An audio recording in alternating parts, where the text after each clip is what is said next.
नाज़रीन, एक ताज़ा खबर आई है जो आपके साथ शेयर करनी है। बैकग्राउंड डिटेल्स कुछ पता लगी हैं, मुख्तलिफ सोर्सेज से बात हुई क्योंकि मामला जो है वो कुछ ज़्यादा गंभीर हो गया। मामला है जी फिरदौस आशिक अवान साहिबा का।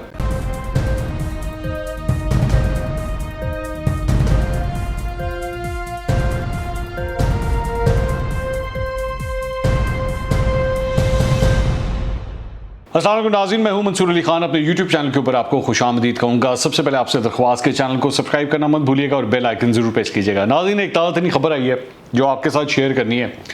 बैकग्राउंड डिटेल्स कुछ पता लगी हैं, मुख्तलिफ सोर्सेज से बात हुई क्योंकि मामला जो है वो कुछ ज़्यादा गंभीर हो गया। मामला है जी फिरदौस आशिक अवान साहिबा का। और वैसे तो ये हम समझे थे कि जब उनसे इस्तीफ़ा लिया गया तो उसके बाद एक दो दिन में शायद मामला जो है वो ख़त्म हो जाएगा और उसके बाद अल्लाह खैर सलाह। क्योंकि कुछ चैनल्स ने ये खबरें भी चलाई कि जी वो उनको इस्लामाबाद में कोई ज़िम्मेदारी मिलने लगी है, फेडरल गवर्नमेंट के अंदर कुछ ना कुछ मिलने वाला है। तो बाद में पता लगा कि ये खबरें एक्चुअली चलवाई गई थी। ये भी होता है, इस तरह भी होता है, फीड किया जाता है कि जनाब ये चला दें, तो लेकिन उसमें हकीकत नहीं थी, वो खबर गलत थी। ये भी पता लगा कि एक्चुअली इस्तीफ़ा दिया नहीं, इस्तीफ़ा लिया गया है उनसे। उसके बाद लेकिन फिर मामला आता है कि एहसन बरियार जो PP38 से पाकिस्तान तहरीक इंसाफ की टिकट के ऊपर इलेक्शन जीते थे, उनकी हल्फ बर्दारी की तकरीब के लिए जब वो पंजाब असम्बली उन्होंने जाना था, तो ज़ाहिर बात ये जब भी कोई MPA जाता है तो फिर वो अपने जो करीबी लोग होते हैं, जो सपोर्टर्स होते हैं, जिनकी वजह से वो इलेक्शन जीता होता है, तो उनको भी बुला लेते हैं, उनको गेस्ट लॉबी के अंदर बिठाया जाता है, वो देखते हैं बैठ के। तो एनीवेज उनको जो वो पहुँचे वहाँ पे पंजाब असम्बली, तो उसके बाद इतलात के मुताबिक 19 लोगों का नाम जो है वो लिस्ट में लिखा गया था एज गेस्ट, जिसमें फिरदौस आशिक अवान साहिबा का नाम भी शामिल था। अब आप जानते हैं फिरदौस आशिक अवान जब फिर वहाँ पहुँचती हैं पंजाब असम्बली तो गेट के ऊपर उनको रोक दिया जाता है और गेट के ऊपर जो है उनको जो दो सिक्योरिटी के एहलकार थे वो उनको रोक लेते हैं। अच्छा, उसके बाद मामला ये होता है जी कि वो पहले तो हैरान होती हैं कि है कि मिनर।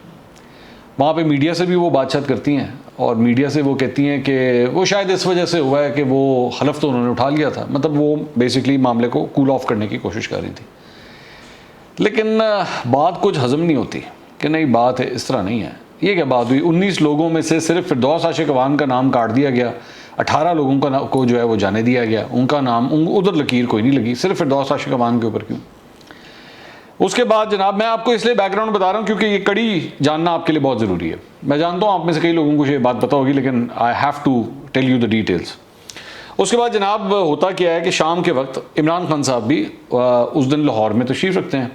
वो जाती हैं पर्ल कॉन्टिनेंटल, वो जो बाकी लोग थे 18 लोग और भी जो सपोर्टर वोटर आए हुए थे, उनके लिए खाना शाने का अरेंजमेंट होता है PC के अंदर। तो फिरदौस आशिक अवान साहिबा भी वहाँ पे पहुँच जाती है। बाय द वे, जब फिरदौस आशिक अवान के साथ ये सब कुछ हो रहा होता है तो पाकिस्तान तहरीक इंसाफ का कोई मिनिस्टर, कोई बंदा उनको लेने के लिए बाहर नहीं आता, जबकि एक्चुअली किसी भी बंदे को अंदर लाने के लिए सिर्फ एक MPA की ज़रूरत होती है या एक मिनिस्टर की कि वो वहाँ पर कह दे तो उनके रेफरेंस से वो बंदा अंदर चला जाता है, लेकिन कोई नहीं आता उनको लेने के लिए। वो PC जाती हैं, उसके बाद वो कोशिश करती हैं कि मैंने इमरान खान साहब से मिलना है। तो उनके बकौल, फिरदौस आशिक अवान के बकौल, जो मिलिट्री सेक्रेटरी हैं वज़ीर आज़म के, जो हमेशा उनके साथ होते हैं किसी भी टूर के ऊपर उनके साथ, और वैसे भी उनके साथ होते हैं, वो फिरदौस आशिक अवान साहिबा को कॉल करते हैं, ये उनके मुताबिक, फिरदौस आशिक अवान के मुताबिक। और वो जाती हैं गवर्नर हाउस के अंदर उनकी बैठक वगैरह होती है, लेकिन इमरान खान साहब से मुलाकात 1 to 1 इस तरह नहीं हो पाती आमने सामने बैठ के। उसके बाद इमरान खान साहब जब जाने लगते हैं इस्लामाबाद हेलीकॉप्टर की जानिब, तो तब वो उनके साथ जो हैं वो इकट्ठे वॉक करते हुए हेलीकॉप्टर जाती हैं, हेलीकॉप्टर की तरफ जाती हैं और अपना दुखड़ा जो है वो बयान करती हैं कि जी देखिए मेरे साथ क्या हुआ है। अब इसके मुताबिक, खबरों के मुताबिक, इमरान खान साहब ने उनको ये कहा कि जनाब आपके बॉस ने आपको फारिग किया है, और बॉस कौन है आपका? उस्मान बुज़दार साहब, CM साहब। तो अगर वो आपसे खुश नहीं है तो मैं क्या कर सकता हूँ उसके अंदर। तो उन्होंने कहा जी मेरे लिए उनकी हुक्म है। तो इतलात के मुताबिक इमरान खान साहब ने कहा कि जनाब आप बस चुप करके अपना काम करें और ये पार्टी को डिफेंड वगैरह करें TV के ऊपर जाकर। अब यहाँ पे मेरी दानिश में मामला ख़त्म हो जाना चाहिए था उसके बाद, लेकिन ये मामला ख़त्म नहीं हुआ। मामले ने आज एक नई करवट ली, और वो किस तरह ली कि सुबह जियो के मॉर्निंग शो के अंदर फिरदौस आशिक अवान साहिबा ने अपना एक वीडियो मैसेज रिकॉर्ड किया। वो रिकॉर्डेड मैसेज था वो जो चल रहा था, वो उसको इम्प्रेशन जियो की जानिब से ये दिया गया कि वो लाइव नहीं था, रिकॉर्डेड था वो। उसमें वो सारे सवालों के जवाब रिकॉर्डेड थे वो। अच्छा, उसके अंदर उन्होंने डायरेक्ट फायर खोला, फायर से मेरी मुराद डायरेक्ट अटैक किया स्पीकर पंजाब असेंबली चौधरी परवेज़ इलाही के ऊपर, और उन्होंने कहा कि जी चौधरी परवेज़ इलाही की वजह से सब कुछ हुआ है। और चौधरी परवेज़ इलाही का ये इक़दाम जो है ये पाकिस्तान तहरीक इंसाफ और काफ लीग के दरमियान जो पार्टनरशिप है, जो इत्तेहाद है, ये उसको ख़राब कर रहा है। अच्छा, ये मेरे लिए बड़ी हैरानकुन बात थी। वो क्यों थी वो मैं आपको बताता हूँ। देखें, फिरदौस आशिक अवान का नाम कटा, ये कट सिर्फ और सिर्फ स्पीकर के कहने पे ही सकता था, ये बात दुरुस्त है, इसमें कोई शक नहीं है। लेकिन ये जो इन्होंने बात की ना फिरदौस आशिक अवान ने कि जी पाकिस्तान तहरीक इंसाफ और काफ लीग के इत्तेहाद जो है वो ख़राब हो सकता है या ख़राब हो रहा है या उस पर असर पड़ रहा है या उसकी गांठें खुल रही हैं उस रस्सी की, कुछ इस तरह की बात की फिरदौस आशिक अवान ने। ये बात मुझे हज़म नहीं हुई। वो क्यों नहीं हुई वो मैं आपको बताता हूँ। वो इसलिए नहीं हुई कि अभी हालिया दिनों के अंदर तो मुन्नस इलाही को वजारत दी गई थी काफ लीग की वो जो एक सीट थी जिसका रौला पड़ा हुआ था बड़ी देर से, 3 साल से पड़ा हुआ था, मुन्नस इलाही को वजारत दी गई। एक बात। दूसरी बात यह है कि बजट के ऊपर जो है वो काफ लीग की जो नाराज़गियाँ हुई थी वो हुई थी एलोकेशंस के ऊपर, वो भी मामला पाकिस्तान तहरीक इंसाफ ने सॉल्व कर दिया, तो उधर भी कोई इशू नहीं हुआ। फिर तीसरी बात यह कि अगर आपको याद होगा चंद हफ्ते पहले इमरान खान साहब और परवेज़ इलाही साहब की आपस में मुलाकात हुई थी और उसमें भी मुन्नस इलाही बैठे हुए थे और सब कुछ फर्स्ट क्लास हुआ था, सब कुछ ठीक ठाक हुआ था। तो बात कुछ हज़म नहीं हो रही थी। तो मैंने क्या किया, मैंने ज़रा पता कराया कि मामला है क्या, कि फिरदौस आशिक अवान के साथ ही हुआ क्या है। अब जो मैं आपको ख़बर शेयर कर रहा हूँ वो बड़ी ऑथेंटिक सोर्स से मैं आपको शेयर कर रहा हूँ, और ख़बर ये है कि फिरदौस आशिक अवान का नाम लिस्ट में से काटा तो गया, और काटा भी स्पीकर ऑफिस की तरफ से गया, ठीक है, लेकिन काटा स्पीकर ने नहीं है।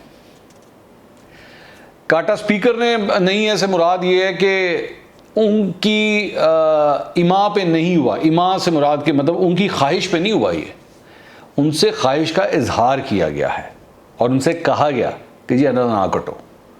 जी हाँ, ये कंफर्म खबर है, मैं आपके सामने शेयर कर रहा हूँ कि फिरदौस आशिक अवान का नाम चौधरी परवेज़ इलाही ने नहीं कटवाया, चौधरी परवेज़ इलाही को कह के किसी ने ये नाम कटवाया।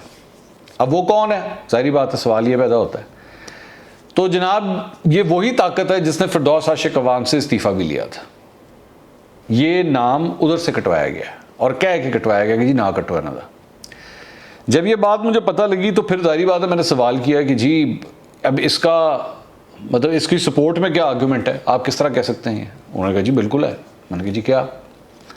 उन्होंने कहा आप ये देखें कि जब इनका नाम कटवाया गया तो क्या पाकिस्तान तहरीक इंसाफ की जानिब से कोई एक बंदे ने भी अब तक उनके हक़ में कोई बयान दिया कि जी फिरदौस आशिक अवान के साथ बड़ा गलत हुआ है, बड़ी ज़्यादती हुई है, इत्तेहादियाँ आपस में, CM पाकिस्तान तहरीक इंसाफ का, PM पाकिस्तान तहरीक इंसाफ का, पंजाब की हुकूमत पाकिस्तान तहरीक इंसाफ की, फेडरल हुकूमत पाकिस्तान तहरीक इंसाफ की, लेकिन किसी एक शख्स ने भी चौधरी परवेज़ इलाही या काफ लीग से किसी किस्म का कोई गिला शिकवा नहीं किया कि जी फिरदौस आशिक अवान के साथ ये सब कुछ क्या हुआ है, ये जो इंसल्ट की गई है पंजाब असेंबली के दरवाजे के ऊपर ये क्यों की गई। किसी ने कुछ नहीं कहा, और 24 घंटे गुजरने के बाद भी किसी ने कुछ नहीं कहा। तो ये पता लगता है कि फिरदौस आशिक अवान की जानिब से जो जियो के ऊपर आज सुबह बैठ के फायरिंग की गई स्पीकर पंजाब असेंबली के ख़िलाफ़, वो निशाना गलत था, तो बिल्कुल गलत निशाना था। और वो ये समझी कि ये गुस्सा इस बात का है कि एहसन बरियार जो है वो क्योंकि उनके वालिद साहब जो हैं वो काफ लीग में थे और उनको पाकिस्तान तहरीक इंसाफ की जानिब से टिकट दे के जिताया गया, तो इस वजह से परवेज़ इलाही ने जो है वो बदले में इनके साथ ये सब कुछ किया है।